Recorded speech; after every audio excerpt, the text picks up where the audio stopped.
नमस्कार दोस्तों, defence show में आपका स्वागत है। तो बहुत ही बढ़िया खबरें आ रही हैं। भारत ने 14,000 फीट की ऊंचाई पर एक बहुत बड़ा धमाका कर दिया है और इससे कैसे जुलाई महीने में चीन का काम तमाम होने जा रहा है यह आपको समझाता हूं। वीडियो में बने रहो, सब्सक्राइब भी कर लो। मैं आपको ऐसी ही इंटरेस्टिंग खबरें लाकर देता रहता हूं।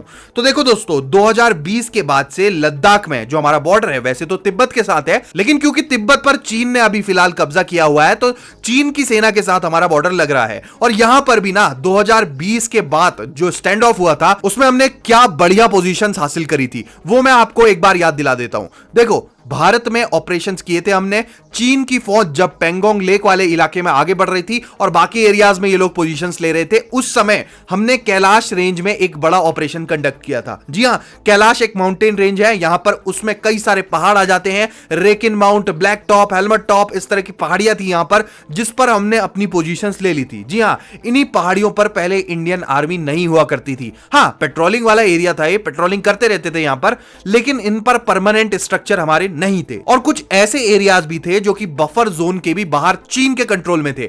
वहां पर भी हमने वहां पर जाकर अपनी पोजीशंस ले ली थी। देखो, आपको बता देता हूं कि फिंगर 8 से फिंगर 4 तक चाइना पहले भी आता था। चाइना के ट्रूप्स यहां पर पेट्रोलिंग करते थे और ये काइंड ऑफ बफर जोन हुआ करता था। और इसी तरह से हम भारत की साइड से भी हम फिंगर 4 से फिंगर 8 तक जाते थे, पेट्रोलिंग करते थे। और यहां पर कोई भी बिल्डिंग्स या इंस्टॉलेशंस नहीं बनने चाहिए थे जो समझौते हुए थे उनके अकॉर्डिंग, दोनों ही साइड से। लेकिन फिर चीन ने यहां पर अपने मिलिट्री इंस्टॉलेशंस बनाना शुरू कर दिया, अपने बंकर्स बनाने शुरू कर दिए और फिंगर 4 की साइड तक ये लोग आ गए थे जो कि पेट्रोलिंग पॉइंट्स हुआ करते थे। तो हमने भी क्या किया, हमने भी पूरी एलओसी पर कई जगहों पर हमने टैंक बहुत भारी संख्या में डिप्लॉय कर दिए। जी हां, टैंकों का यहां पर बहुत बड़ा रोल रहा था अपने आप में। 2020 से 21 के बीच में आपने वीडियोस देखी होंगी कई सारी, जिसमें हमारे टैंक आमने सामने दिख रहे थे। और उसके बाद फिर अभी खबरें ये निकल कर आ रही थी कि क्योंकि एलएसी पर तो ज्यादातर समय बर्फ जमी रहती है और अभी भी काफी हिस्से पर बर्फ है, तो अभी तो फिलहाल स्टेबल थी सिचुएशन। लेकिन जैसे ही गर्मी का मौसम शुरू हो रहा है, जून ऑलमोस्ट आ ही गया है, जुलाई के आसपास जब ये बर्फ कम हो जाएगी या पिघल जाएगी बहुत हिस्से पर, तो चाइना यहां पर घुसपैठ की कोशिश कर सकता है। इस तरह की खबरें आ रही हैं और हमारे कई सारे एक्सपर्ट्स भी ये मान रहे हैं कि चीन एकदम तैयार बैठा है। जैसे ही इनको मौसम का साथ मिलेगा तब ये आगे बढ़ने की कोशिश करेंगे। अब आप कहोगे कि यार, ऐसी सिचुएशन में भारत क्या कर रहा है, हम क्या प्लानिंग कर रहे हैं, हम क्या हाथ पे हाथ धरे बैठे हैं?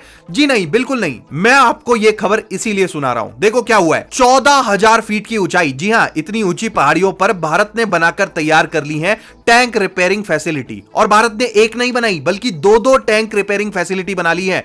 अब इनका काम क्या होगा? देखो, जो हमारे टैंक्स हैं इतनी ऊंचाई पर, वो ठंड में बहुत ज्यादा जाम हो जाते हैं और नॉन फंक्शनल भी हो जाते हैं, तो इनको समय समय पर स्टार्ट भी करना पड़ता है, मेंटेनेंस करनी पड़ती है। अब मेंटेनेंस के लिए हम टैंक्स को वापस, जो हमारे टैंक रिपेयरिंग स्टेशन हैं जो कि लद्दाख से काफी दूर हो जाते हैं बॉर्डर से, वहां पर तो ले जा नहीं सकते। अगर ले जाते हैं तब तक तो चीन ही आगे बढ़ जाएगा। तो भारत ने क्या किया कि 2 टैंक रिपेयरिंग फैसिलिटी वहीं बना दी, बिल्कुल बॉर्डर के पास ही, जिससे कि हमारे जो टैंक है, और आपको बता देता हूं हमारे टैंक्स जो है वो 500 से ज्यादा की संख्या में यहां पर छोटे और बड़े light weight, heavy weight tank हमने एलएसी पर उतारे हुए हैं। तो इनके रखरखाव के लिए, मेंटेनेंस के लिए एक प्रॉपर फैसिलिटी बना दी गई है। इससे पहले भी रिपेयर हो रहे थे टैंक, लेकिन वही काम चला वाला काम चल रहा था और थोड़ा दूर जाना पड़ता था हमें। लेकिन अब एकदम बॉर्डर के पास ही, बिल्कुल बॉर्डर पर ही टैंक रिपेयरिंग सेंटर बन चुके हैं। तो कई सारी फोटोज भी आप देख रहे हो, बहुत ही बेहतरीन फोटोज हैं। तो अब इसमें जितने भी हमारे टैंक्स हैं जिनमें कोई खराबी है या टेक्निकल फॉल्ट आ रहा है या नहीं भी आ रहा है, छोटा या बड़ा सर्विसिंग करनी है, तो हम रिपेयर कर सकते हैं इन फैसिलिटीज पर। और ये होता ही है, इस तरह के जो इक्विपमेंट्स होते हैं, बड़े इक्विपमेंट्स होते हैं,